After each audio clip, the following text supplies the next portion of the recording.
The frost came early that year, hard and unrelenting, crawling across the windows of the little farmhouse like a living thing. Snow pressed against the doorframes, muting every sound beyond the forest line. Inside, the Petrov family sat by the hearth, the fire's glow trembling over their faces. Only one face seemed untouched by the years. Theirs had deepened, thinned, sagged from the weight of time and hunger, but hers remained the same. Pale, smooth, ageless. It began, as most strange things do, with something small and easily ignored. At first, Anya's mother thought she was simply late to notice how tall her daughter had grown. Children changed quickly, after all, and it was only after a second harsh winter passed that she realized her daughter hadn't grown at all. The same small hands, the same narrow shoulders, the same soft cheeks flushed by the firelight. Her dresses still fit perfectly, her shoes still snug. Her father laughed it off at first, saying perhaps she would bloom late, that her body had simply chosen its own pace. But as the years drifted by and the seasons bled into one another, their laughter thinned, then vanished altogether. By the time the war in the West had ended, and men began returning home broken and strange, Anya was still 7. The same voice, high and light, called from the kitchen each morning. The same pale braid fell over her shoulder. Her skin held no sign of sun or frost, no bruise, no freckle, no scar. Even her teeth, though small, even pearls, never loosened, never shifted. When her mother brushed her hair one morning and realized she no longer needed to cut it, the brush slipped from her trembling hand. The Petrov family lived far from the nearest town, tucked between stretches of birch forest and frozen marshland. Their isolation had always been a comfort, a kind of quiet armor against gossip and envy. But isolation, like frost, creeps into the bones. It keeps secrets too well. And as the years dragged onward, the secret of the girl who did not age began to rot inside that little wooden house. Her father tried to explain it away with reason, his voice strained as he read from medical pamphlets salvaged from a half-burned village clinic. Growth deficiency, stunted development, hormonal imbalance, words that sounded important but meant nothing. He spoke them with conviction while his hand shook against the pages. Her mother stopped listening after a while. She began to cross herself whenever Anya entered the room. The change wasn't just physical. There was something else, a stillness that clung to Anya like the cold. She was never sick, never tired, never restless like other children. She never cried, never laughed too loud, never seemed to feel hunger the way the others did. Sometimes her mother would find her sitting by the window for hours, unmoving, her eyes fixed on the edge of the forest as if something beyond the trees whispered her name. If spoken to, she would turn slowly, her expression unreadable, and answer in that same bright tone she had always used. Yet her words sometimes felt too measured, too knowing for a child. Once, her father caught her tracing circles into the frost on the window pane, symbols he couldn't recognize, old shapes that seemed to pulse faintly in the firelight before melting away. The villagers noticed before long. They always do. Children who once played with Anya began to grow tall and awkward, their voices deepening, their faces marked by years of cold and work. But whenever they saw her, she remained exactly as they remembered her, unchanged, untouched. They began to whisper that she was cursed, that perhaps the woods had claimed her long ago, and what lived in her skin now was only pretending. Some said she had made a deal, that her mother had begged the spirits for a child after too many winters without one, and that this was the price. Others swore they had seen her walking under the birches in the dead of night, her feet leaving no prints in the snow. Her parents forbade her from leaving the farm. They told her it was for her own safety, but fear had rooted deep in their hearts. Her mother hung dried herbs above every door, muttered prayers under her breath, and avoided her daughter's gaze whenever she could. Her father busied himself with work, though each morning he lingered a little too long before stepping into the barn, as though afraid to leave the two of them alone. At night, when the house creaked and the wind clawed at the shutters, they would hear her humming softly to herself in her room, a lullaby that neither of them had ever taught her. Time moved strangely in that house. Seasons came and went, yet Anya stayed frozen in that same moment of childhood. On her supposed 12th birthday, her mother tried to bake a small cake, determined to keep the illusion alive, but when she set it before her daughter and saw that same unchanged smile, the knife slipped from her hand. The icing smeared across the table like melted snow. Anya tilted her head, confused, asking softly if she'd done something wrong. Her mother fled to her room and locked the door until morning. By 1930, nearly 2 decades had passed since the day Anya had stopped aging. Her parents had grown old before their time, faces lined with exhaustion and dread. Their neighbors stopped visiting altogether. The last priest who came to bless the house refused to step inside, claiming he felt something ancient beneath the floorboards, something that watched him from below. Anya, as ever, remained the same. Her voice had not changed pitch, her hair not a shade darker or lighter. Her presence filled every corner of the home, not through movement or noise, but through stillness, an unnatural stillness that made even silence feel crowded. One night, her father woke to find her standing at the foot of their bed. She wasn't holding a candle. Yet her skin glowed faintly, like frost under moonlight. She looked at him with those same clear eyes and asked, almost kindly, "Papa, why do you keep looking at me like that?" He wanted to answer, but his throat closed around the words. She smiled then, the same sweet, familiar smile that had comforted him once. "You're getting older," she whispered, "but I don't think I will." He said nothing, only turned his face toward the wall, trembling. She stayed there for a long time, breathing softly, her presence too still, too patient. When he finally dared to look again, the space beside the bed was empty, and only the window remained open, letting in the soft hiss of falling snow.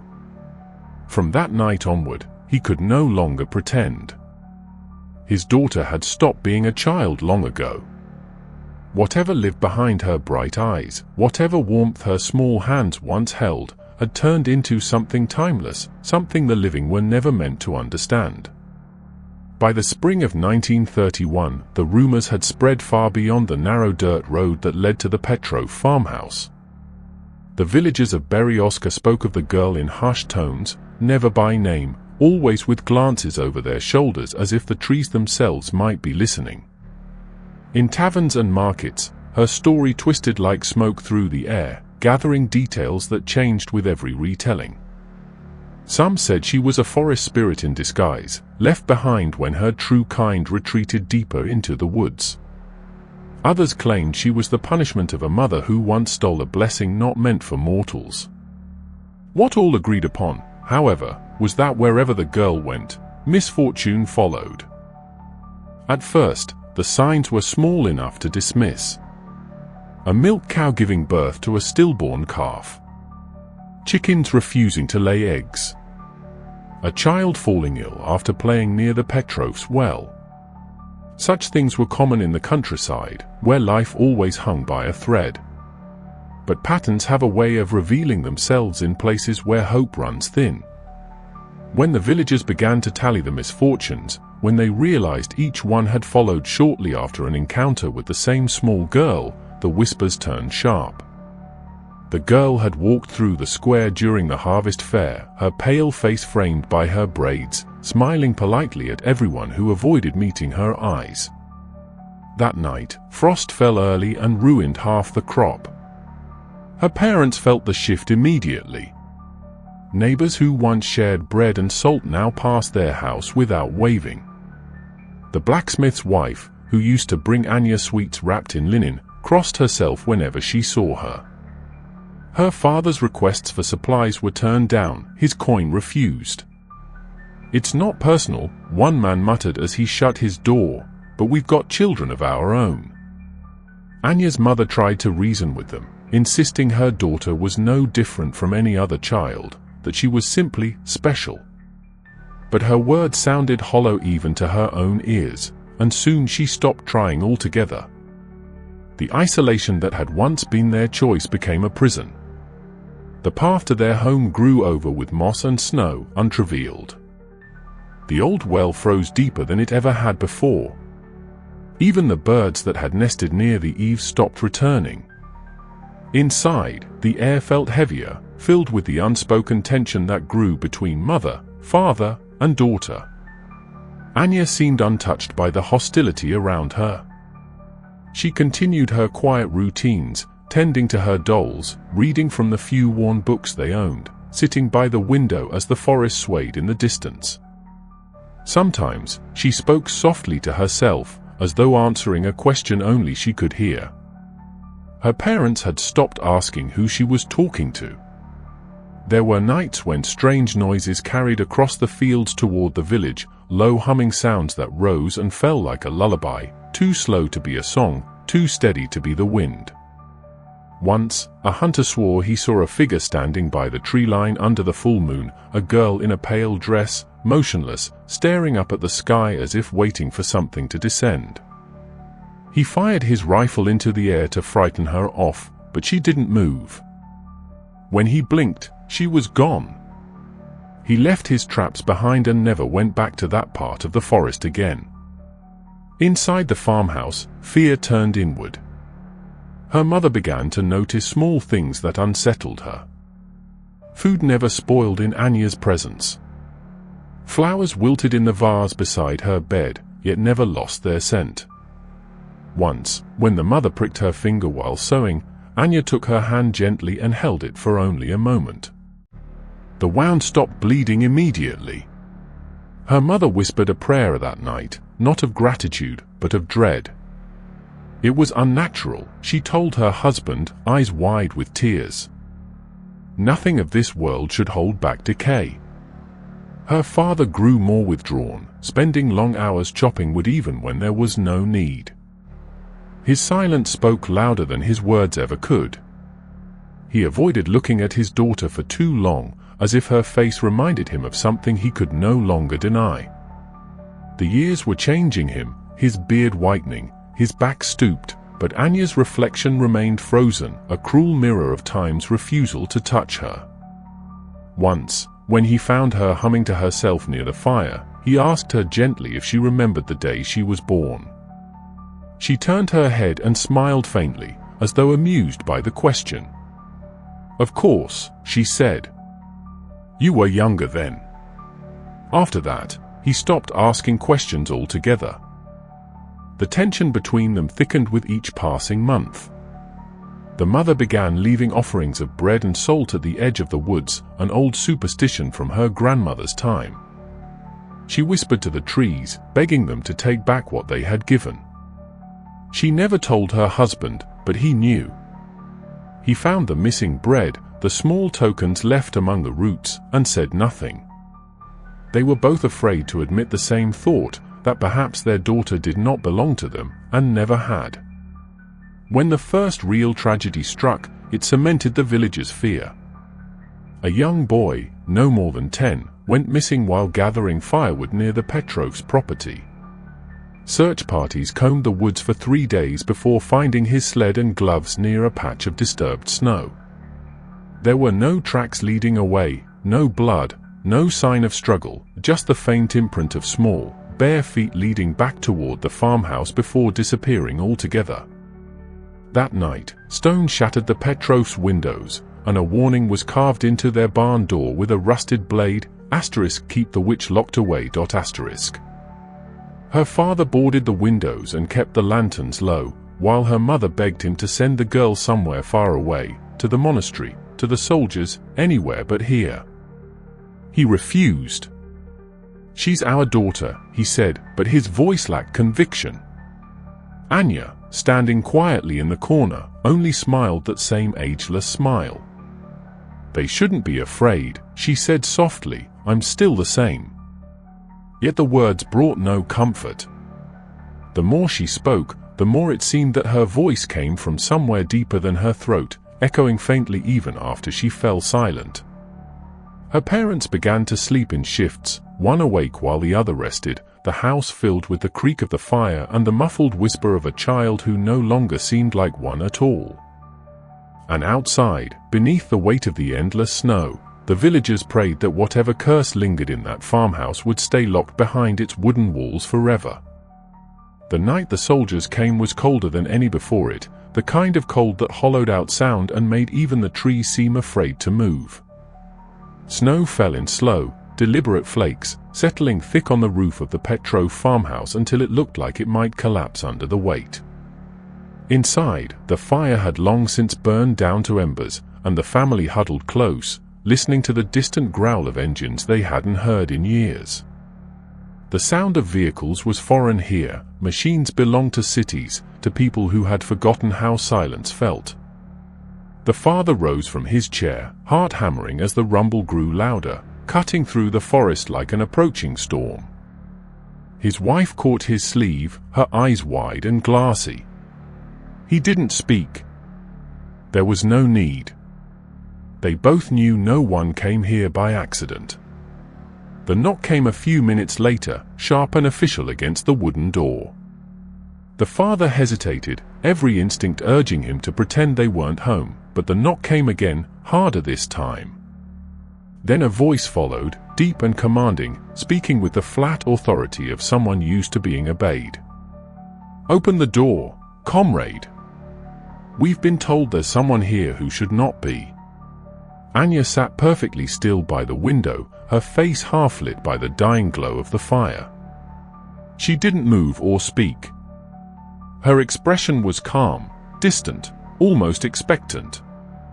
Her mother whispered her name, but she didn't answer.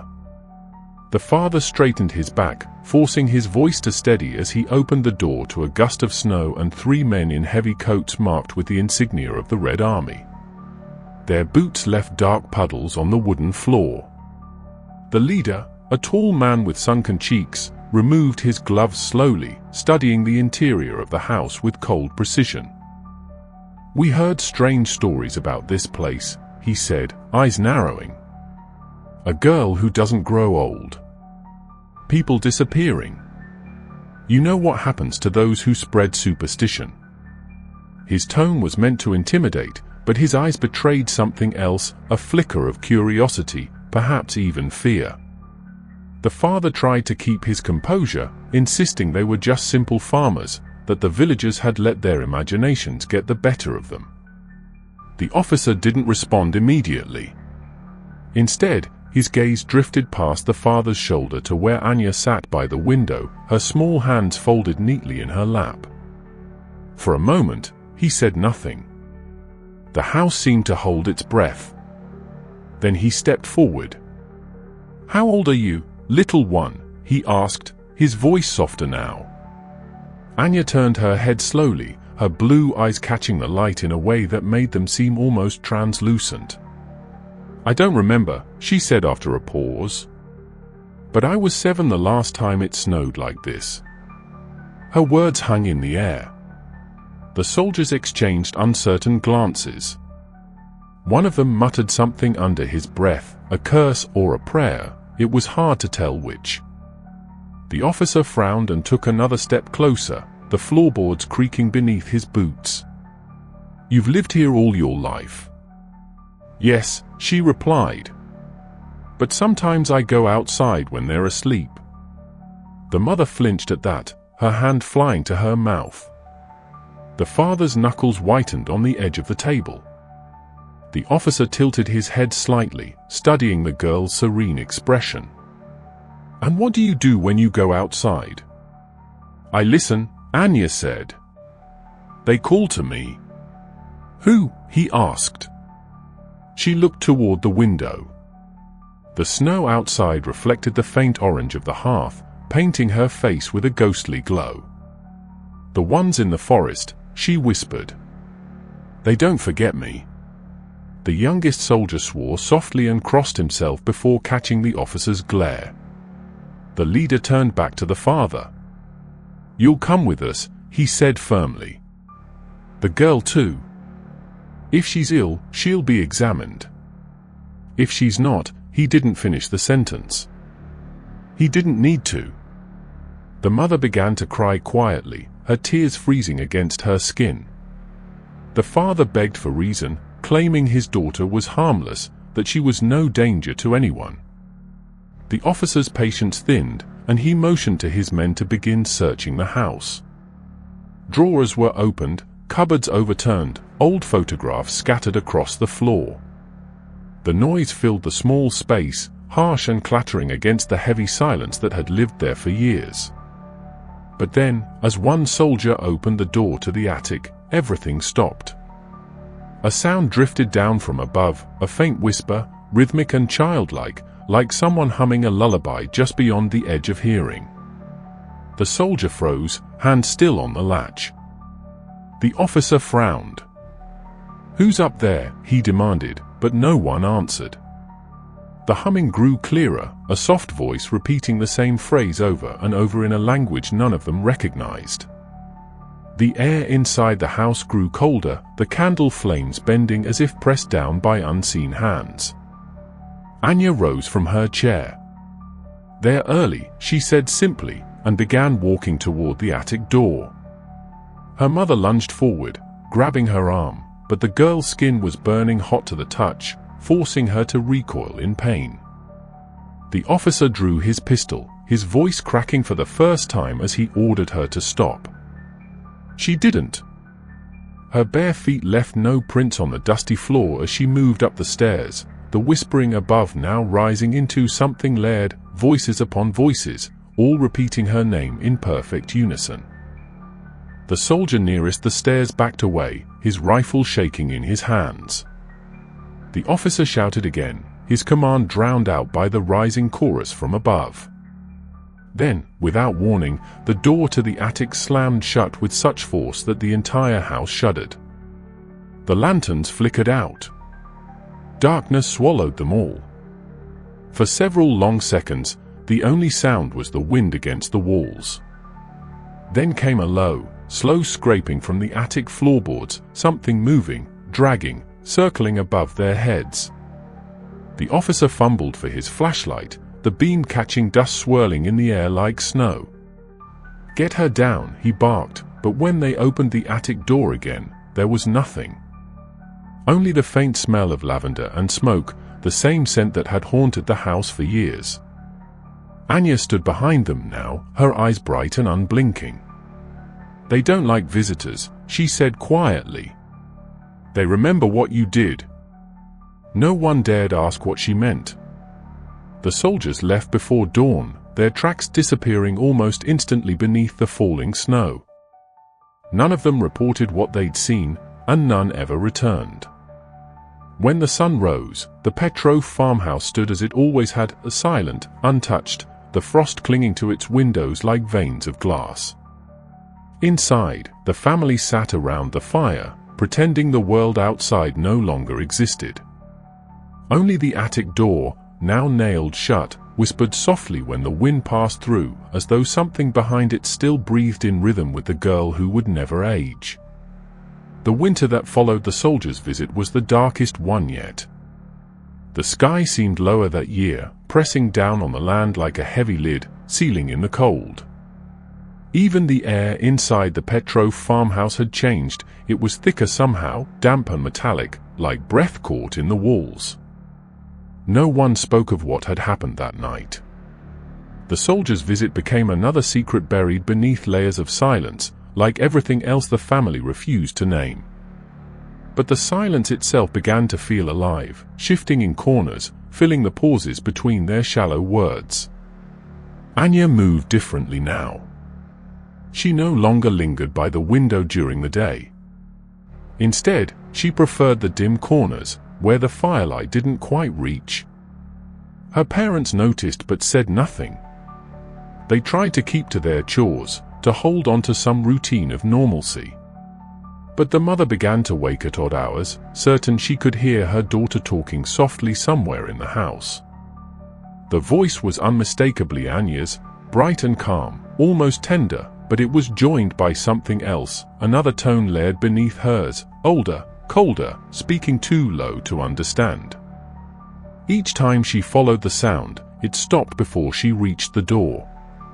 One night, unable to bear it any longer, she lit a candle and crept down the narrow hallway toward the faint murmuring coming from Anya's room.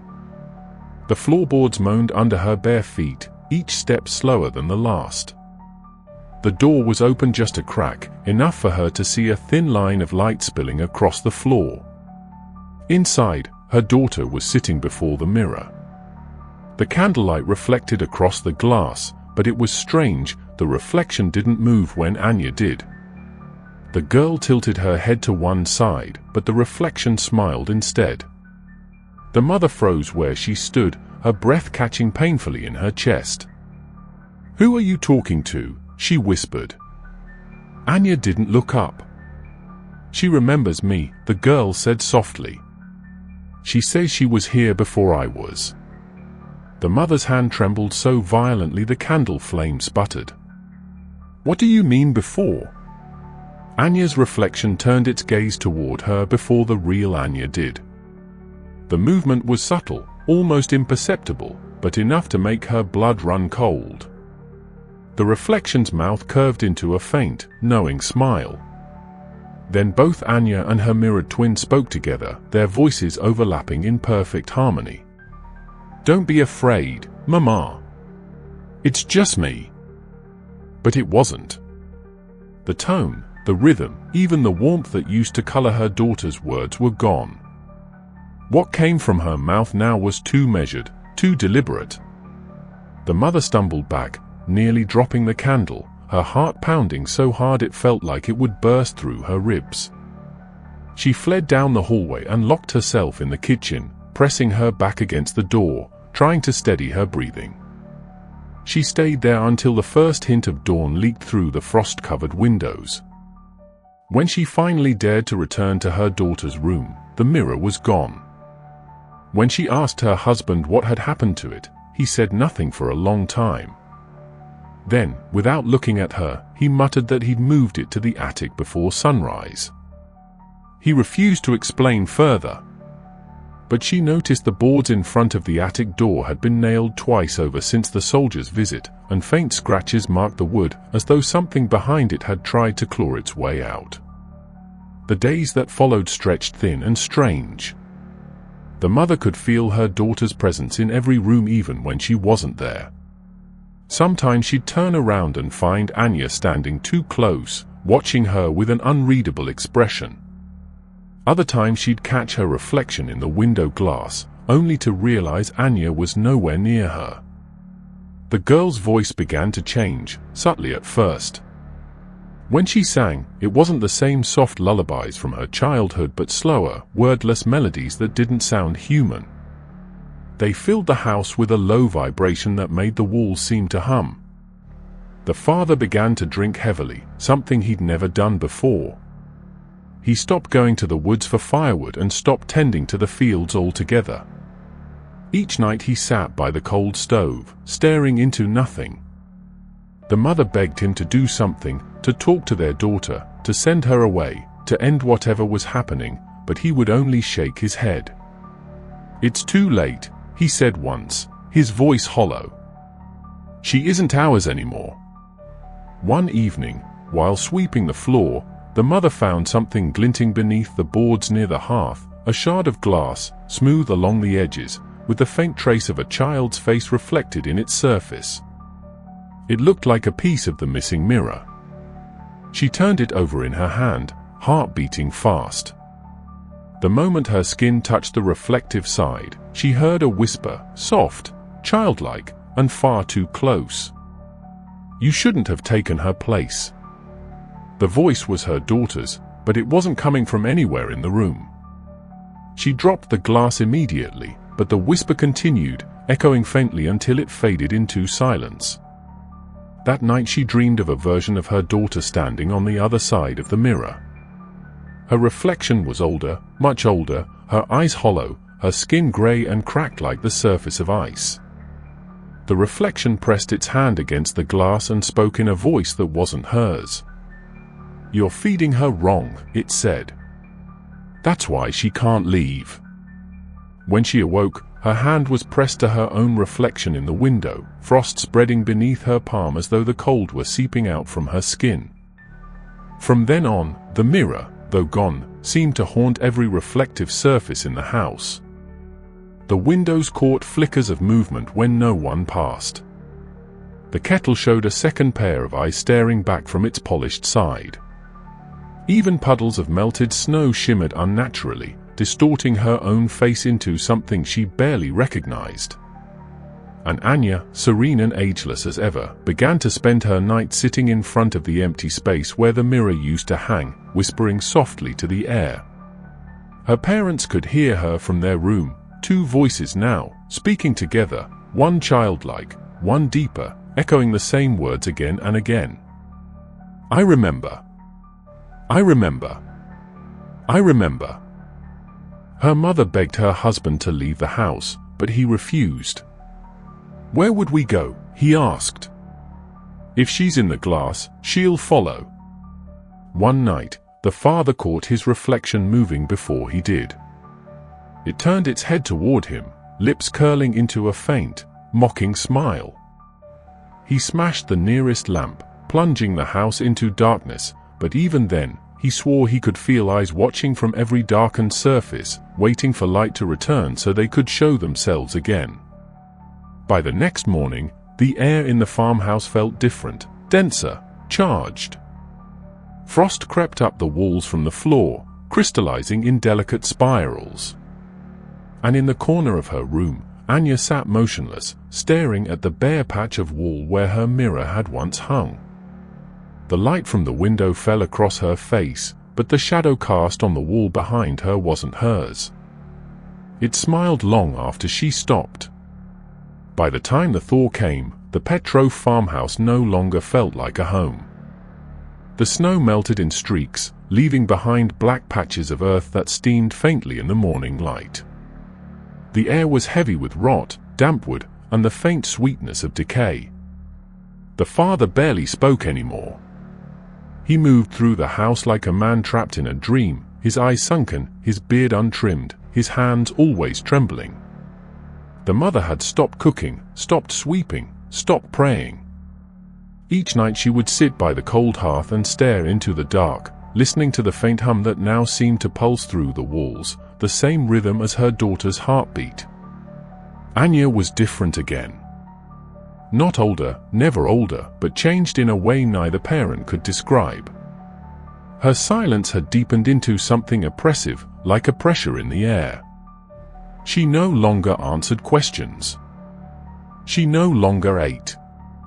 Some nights she would simply vanish, only to appear again in the morning, sitting in the same place she always did, her dress unstained, her hair smooth, her eyes bright and distant.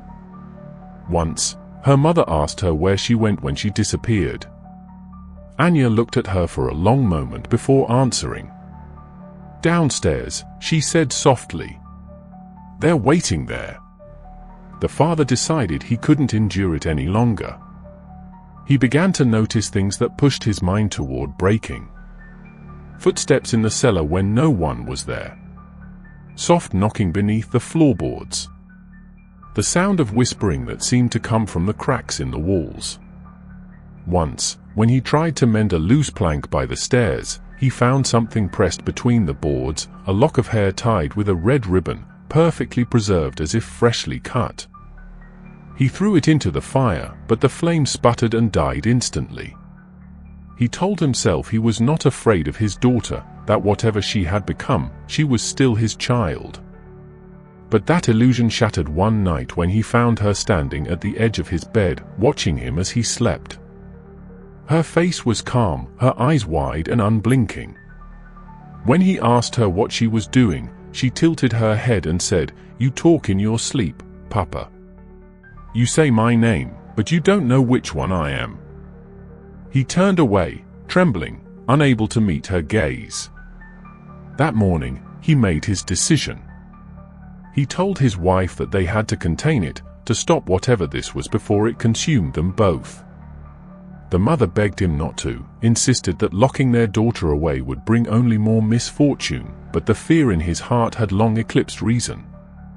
He gathered his tools before dusk and went down to the cellar, checking the old iron latch, tightening the hinges, making sure the door would hold. The house seemed to breathe around him as he worked, the air cold and damp, the light from his lantern flickering violently. Somewhere above, a faint laugh echoed, a child's laugh, though he couldn't tell if it came from Anya or something else. When he came back upstairs, she was waiting at the top of the steps. She smiled faintly. "You shouldn't go down there," she said. "It doesn't like being closed in." He ignored her, taking her by the hand. Her skin was warm to the point of burning. She didn't resist, only watched him with that same strange calm as he led her to the cellar door. "Just for a little while," he said, his voice breaking. "Until we understand what's happening." She didn't answer, only stepped inside without protest. He closed the door gently, almost tenderly, and slid the heavy bolt into place. For a moment, there was only silence. Then came a faint tapping from the other side of the wood. 3 soft knocks, followed by a small, polite voice. "Papa," she said. "You forgot my candle." He backed away, shaking, unable to answer. The tapping continued for a few seconds more, then stopped altogether. He waited there for nearly an hour, his ear pressed against the door, listening for any sound. Nothing. Just the slow, rhythmic creak of the house settling into night. Finally, he returned upstairs and sat by the fire, staring into the embers until dawn. When morning came, he went back to the cellar. The door was still bolted. The air in the house was unnaturally still. He called her name once. No reply. Twice. Nothing. Finally, he lifted the bolt and opened the door. The lantern light spilled down the steps, illuminating the dirt floor below, but the cellar was empty. No footprints, no sign of struggle. Only the faint scent of lavender and the impression of small hands pressed into the earth. He staggered back, calling for his wife, but she didn't answer. He found her upstairs, standing motionless by their daughter's bed. She was staring at something lying beneath the thin blanket. At first he thought it was a bundle of old clothes, the fabric stiff and discolored. But when he drew closer, he saw what it was, a skeleton, fragile and collapsed inward on itself, its hands clasped tightly around a faded photograph. The photograph showed a little girl with long braids and bright eyes, smiling the way Anya had once smiled before the world went strange. The mother's voice was faint, barely audible. "She's been here all along," she said. "All this time." The father's legs gave out. He sank to the floor, unable to look away from the bones, the shape of the child they had loved and buried without realizing it. But even as he stared, he felt something behind him, a breath, light and cold against his neck. He turned slowly. Anya was standing in the doorway, exactly as she had been the night before, her skin flawless, her eyes unblinking. "Why did you put me away?" she asked quietly. He couldn't speak. The mother began to weep, her hands trembling as she backed away. Anya looked down at the skeleton, tilting her head. "She was the first," she said. "You shouldn't have forgotten her." Her voice carried no anger, only an eerie calm, like someone reciting a memory long buried. She looked back up at her father and smiled, the corners of her lips twitching just slightly. "But it's all right. I remember everything." The lantern in his hand flickered and went out. In the sudden darkness, the father could hear her moving, slow steps circling the room, the whisper of a child's laughter echoing faintly from somewhere close. The mother screamed once, but the sound was cut short, swallowed by the silence that followed. When the light returned at last, The bed was empty, the photograph lying face down on the floor. The house stood quiet except for the wind pressing against the windows, the boards creaking softly as though breathing again after years of holding something beneath them. When the villagers finally came months later, they found the farmhouse abandoned. Snow covered the path leading to the door, but the footprints that led away were small and bare, vanishing at the edge of the forest. Inside, the walls were coated with frost even though the hearth was cold. On the table sat the same faded photograph, and beside it, etched into the wood with a child's careful hand, were 3 words, *I never left*.